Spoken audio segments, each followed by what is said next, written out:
3 दिनों में 6 योजनाओं का विधायक सुखराम उरांव ने किया भूमि पूजन। लोगों ने विधायक सुखराम को दिया धन्यवाद। नमस्कार, आप देख रहे हैं ब्रेकिंग न्यूज चक्रधरपुर नगर परिषद के झुमका मोहल्ला और पंडित हाता में 2 पीसीसी पथ निर्माण कार्य का भूमि पूजन विधायक सुखराम ने किया। चांदमारी में बोरिंग और बंगला टी टांट में पीसीसी पथ का हुआ भूमि पूजन। विधायक ने कहा, वर्तमान बरसात का समय है, अति महत्वपूर्ण सड़कों का हो रहा है निर्माण। चक्रधरपुर नगर परिषद के झुमका मोहल्ला और पंडित हाता में 2 पीसीसी पथ निर्माण कार्य का विधि रूप से पूजा अर्चना कर शुभारंभ की गई।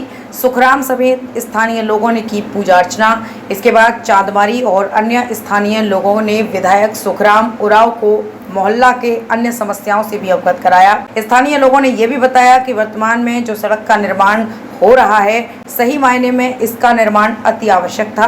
बरसात के दिनों में भारी परेशानी होती थी, जल जमाव के कारण लोगों को आवाजाही करने में परेशानी होती थी। झुमका मोहल्ला और पंडित हाता में इन सड़कों का हुआ भूमि पूजन, जहां पीसीसी पथ बनेगा। झुमका मोहल्ला में पुनिया देवी के घर से ब्लू बेल स्कूल तक बनेगा पीसीसी पथ।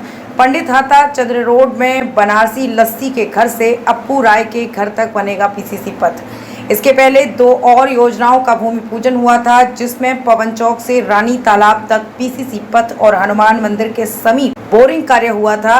भूमि पूजन शिलान्यास समारोह में मुख्य रूप से मनीष विश्वकर्मा, दीपक पासवान, नज्जू, अमर बोद्रा, रोशन चौधरी, प्रदीप महतो, नज्जू, संजू साव, उत्तम साव, गोपू विश्वकर्मा, जितेंद्र लाल गुप्ता, बंटी मिश्रा आदि मौजूद रहे। अब आइए देखते हैं विधायक सुखराम उरांव ने क्या कुछ कहा। में रोक लगा हुआ है, इसके लिए शहर का विकास नहीं हो पा रहा, इसलिए हम लोग ऐसे जगह 400 फीट जो बहुत जरूरी है जहाँ पानी जम जा रहा है, लोग आने ये रोड ऐसा रोड, अब ये मोहल्ला ऐसा हो गया ना, इधर पिछले 2-3 साल से अतिक्रमण कर लिया है। और जो केनाल का पानी जो कोलचकड़ा होते हुए देवगांव तक जाता था, वो पूरी तरह ब्लॉक, पिछले साल भी घुसा था, उसके आगे साल भी घुसा था। इस बार तो बारिश नहीं हुआ है, इस बार बारिश होगा तो पथ के साथ देखेंगे हम लोग, लेकिन लगभग इसी रोड से हमको लगता है घुसता पानी, इसलिए हम लोग उसके लिए प्रयास कर रहे हैं। लेकिन कोई जमीन जो कब्जा कर चुका है, पूरी तरह अतिक्रमण कर चुका है, जब बाढ़ आता बारिश होता है तो रोड जाम करने की स्थिति पैदा कर देता लोग, और जब खत्म हो जाता है उसके बाद सब चुप हो जाता है।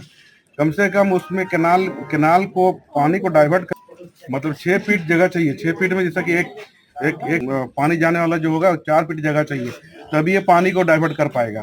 अब 1-1.5-2 फीट में नहीं होगा पानी, क्योंकि वो तो एक छोटा सा नदी की तरह आता है पानी, बोलिएगा तो केनाल जरूर बोलेंगे हम, पानी आता है और पूरे शहर में घुसता है।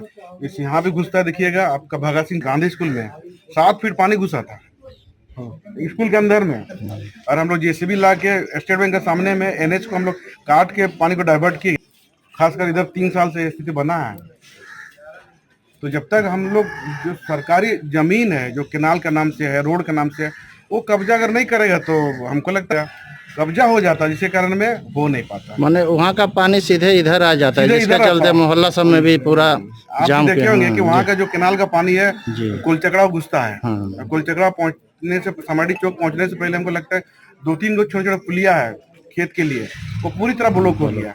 और कुलचकड़ा तालाब से पानी देवगां के बाद आपको उधर चल जाता आपका, के कारण नाम से वो कब्जा अगर नहीं करेगा तो हमको लगता है कब्जा हो जाता है, जिसके कारण में हो नहीं पाता। माने वहाँ का पानी सीधे इधर आ जाता है, जिसके चलते मोहल्ला सब में भी पूरा जाम। देखे होंगे कि वहाँ का जो केनाल का पानी है कुलचकड़ा घुसता है। कुलचकड़ा पहुँचने से, समाडी चौक पहुँचने से पहले हमको लगता है 2-3 गो छोटे छोटे पुलिया है खेत के लिए, वो पूरी तरह ब्लॉक हो गया। और कुलचकड़ा तालाब से पानी देवगां के बाद आपको उधर चल जाता आपका, के